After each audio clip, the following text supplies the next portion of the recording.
Gabriela on the scene today with Talk Network Radio. We have a real treat for you just around the corner, and that is Empowered Living with Jeff Byrd. Jeff is the owner of Jeffrey Byrd Coaching, and he will be coming to you weekly to teach you more about empowered living. Hello and welcome. This is Jeff Byrd with Jeffrey Byrd Coaching, and you are listening to Empowered Living. Recently, I was thinking back over this past season, past year that we've been through, and this has been tough. I think most of us are aware of that. There's very few people I know for whom it has not been tough, and I think that it's shown us a lot of resilience. It's shown us a lot of strength areas we have, but I think it's also revealed some weaknesses that we have, some maybe attitudes, maybe mindset that we could really work toward improving. We've seen around us, we've seen that there has been social weakness. We've seen that there has been political weakness. But what I want to talk about today is the personal weaknesses that have been exposed. And you know, it's like James Allen said many, many years ago. He wrote that difficulty does not make the man.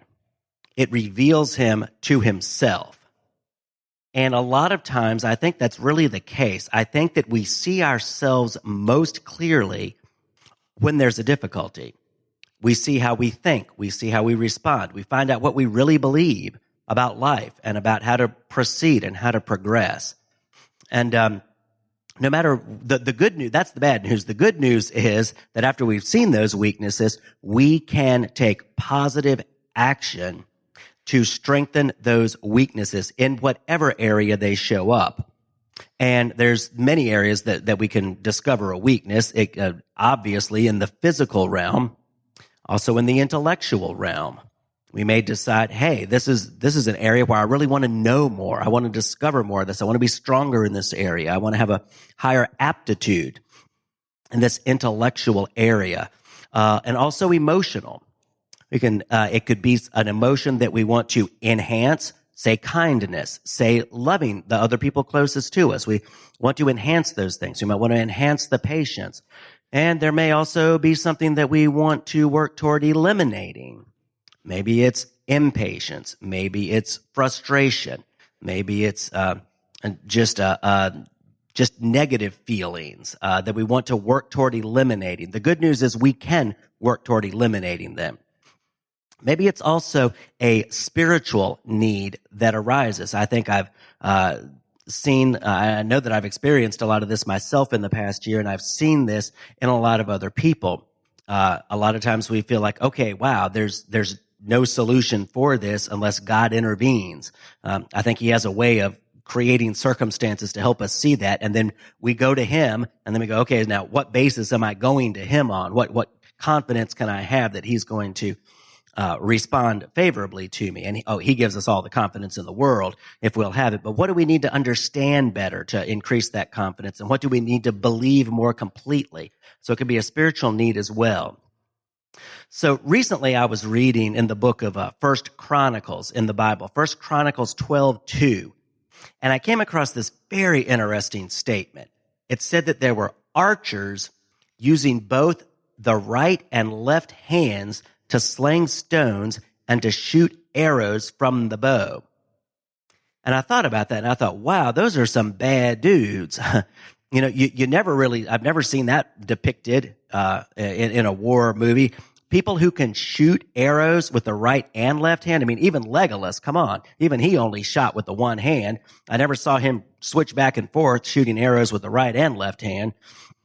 And slinging stones, too. They were right and left-handed. And I started thinking about that, which is really what prompted this topic today. And I started thinking, I thought, you know, we all have a weak side. Most of us, we have our dominant side. For many people, it's the right side. It's the right hand. And if you're like me and you like to golf and you're a right-handed golfer, boy, you're in trouble if you ever pick up a left-handed club. It's like what comes so easily on the one side, our brain's just wired that way, does not come easily. We are not coordinated shooting with the other side. So it was unique that what these guys had done, they had strengthened that weak side. Say they were predominantly right-handed. They had strengthened that left-handed side so that they could throw arrows. I believe I'm correct in assuming that that's with accuracy, and that they could shoot arrows and throw stones in a war to fight, because it's important then. But they could do that effectively. They had strengthened and practiced with their weak side until it became strong.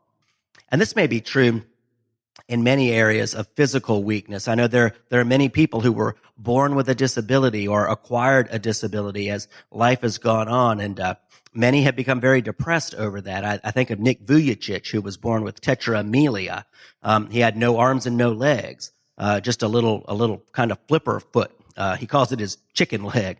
But he was born with that, and he became very depressed, even tried to kill himself at one point because he was so discouraged about what he didn't have. But then, as his spiritual side and faith basis was strengthened, he began finding ways to use the strengths that he had and do what he could do. Not be so focused on what he didn't have and couldn't do, but what he did have and what he could do. He learned to type with that foot. He learned to answer the phone with it. He became an international speaker. And he's spoken to millions and millions of people, and has been highly encouraging to young people. He's spoken before many, many presidents as well. So once he got past what he didn't have and what his natural weakness was, he began to develop other things. He's written books. He's had a TV show. He's learned to surf. He's done things that a lot of us who are fully able-bodied have never learned to do, because he started focusing on how to develop what he had and to turn that weakness into a strength. And he's done things that most of us will never do because of his mindset. And that leads us to the next thing, the intellectual. This kind of goes hand in hand with the emotions too, but just on the purely emotion or intellectual side, what do you want to learn and become better at? I know many people have taken the time during this pandemic, during the change and transition and even loss, to develop something that maybe it's a hobby, maybe it's a skill. My wife and I recently broke out the guitar and started playing with that again. And that's pretty much what we do, is play at it, because neither one of us are terribly proficient yet, but we're getting better. You get better as you practice. Or maybe it's learning a new skill or taking a new class. But what do you want to learn and become better at that's not out of your reach? There's all kinds of resources around. You can learn almost anything on YouTube, I think, just by looking at the tutorials and watching the videos, and that can easily be done. So that's on the intellectual side. And then on the emotional side, and kind of when the emotional and the intellectual go together, it kind of forms a mindset. It's how you think and how you feel. So that forms mindset, and that mindset can become better too. What you need to work at there is finding resources from people who have developed a good mindset. And everybody, I guarantee you, everybody that's got one had to work at it. It does not come naturally. If you're climbing a mountain, gravity will naturally take you downhill, and you've got to work against that. My mentor, John Maxwell, said that everything worth doing is uphill. And if there's somebody grabbing you by the foot and pulling you down, well, that's difficult. And sometimes they don't mean to be doing that. It's just they have a negative mindset that's going downhill automatically, and they're not countering that. And while you're trying to climb uphill, boy, it'll help pull you downhill. So that's on the mindset side. There are people who have developed a good mindset over the years, and it's important to find those resources, find those people, be around them to the greatest extent possible. Then on the purely emotional side, the question is, what emotion do you want to enhance or work toward eliminating? What feeling would you like more of in your life? What feeling would you like to eliminate and have go away in your life? What are those things? Identifying those is the first step. And then working on those things, being mindful of it, putting in good resources, good belief systems. And that leads me to the fourth area, which is the spiritual area. Many of these things that I've already talked about, the physical, the intellectual, and the emotional, they are developed as far as our spiritual belief system goes and how developed we are on that. So this is at the root of it. That's spiritual is kind of the foundation. And it's what do you need to understand better about the universe, about the world, about what God says, and believe more completely.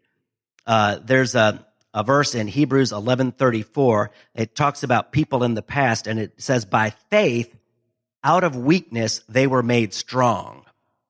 So the faith, their spiritual foundation, turned their weakness into a strength. As they trusted, as they came to believe God's testimonies and his word and his statement about his care for them, his love, even when circumstances may not seem that way, he works in amazing ways to bring good out of difficult circumstances. He doesn't say the difficult circumstances are good.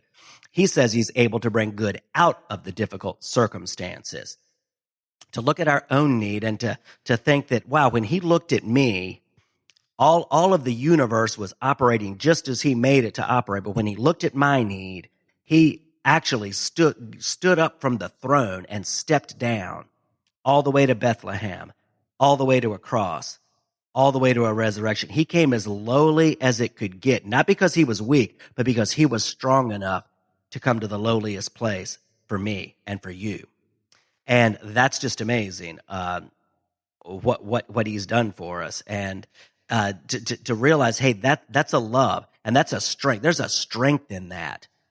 We often think that to step down and to serve somebody is a lowly thing. No, it takes a lot of strength to do that. It takes a lot of confidence.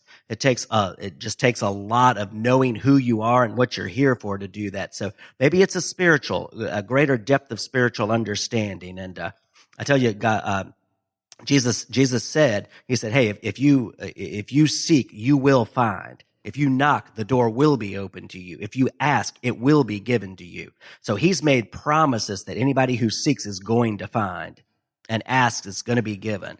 And so really he's saying, hey, the door's open. You can have as much as you want on the spiritual side. And then that's going to be a foundation for the emotional side, for the intellectual side, and for the physical side as well.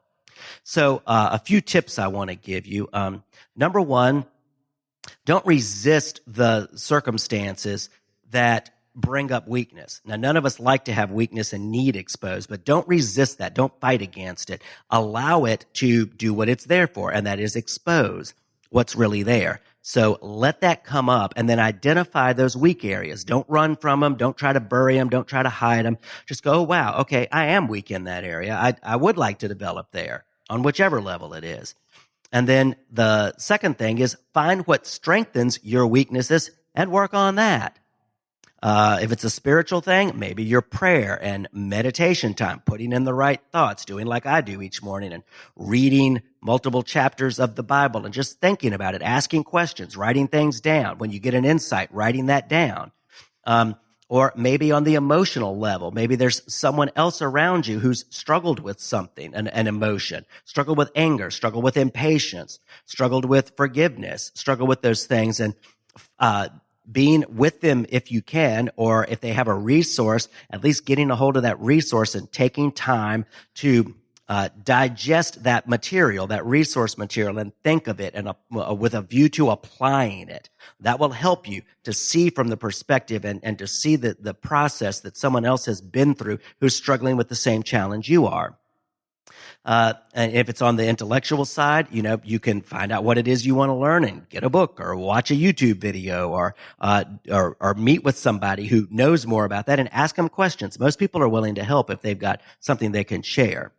The third thing is find others who complement your weaknesses. And this is great. This is why a team is good. If you know your strength, you're probably going to know that you're not strong in every area. You're really gifted in this one area. Find somebody else who complements that area of weakness. If you're, say, just take me, for instance, if you're good at creating content, but you're not so good at administrative tasks, then partner with somebody who's good at administrative tasks. And then you've got a great team, right? And if it's something emotional, find somebody else who complements that, who's got that quality that you lack, to learn from them and to be around them and even to work together if there's a task at hand that requires that other complementary mindset or emotion. And if you're, like say, if you're impatient, learn from those who have developed patience. So whatever area it is, the first key is to identifying that, to stop resisting the circumstances that bring it to the forefront and go, okay, what can I learn from this? What do I need? What area do I need to grow in? And then once you identify that area, then you can take the steps to resource yourself and do it on a daily basis. Don't just do it to try to get a little better and get it out of the way. Go, okay, wow, I'm really going to grow on this until I'm good at it. And some things you'll do for a lifetime. And then put those things in, dwell on them, think on them, be around those other kind of people, work with them, make friends with them, ask them questions, ask them for help if needed. And in this way, you can continue to strengthen those weaknesses. And as you strengthen the weaknesses, you'll have less problems. And then also, don't forget, keep strengthening the strengths, because that's the area you'll get your most return in. So keep strengthening those while you work on the weaknesses as well. And before long, maybe you'll be like the archers who could sling a stone with both the right and the left hand and shoot arrows from the bow with both hands. So that's a tough guy. I would not want to go up against somebody like that in a battle. So before long, you can develop those skills, but not to fight against other people, to help other people, and to do your very best. So if you want to reach out to me, I'm at Jeff Byrd Coaching. That's my email address. And again, I am Jeff Byrd. This is Empowered Living. I'm so glad that you joined me today. I hope this has helped you. And until next time, God bless you.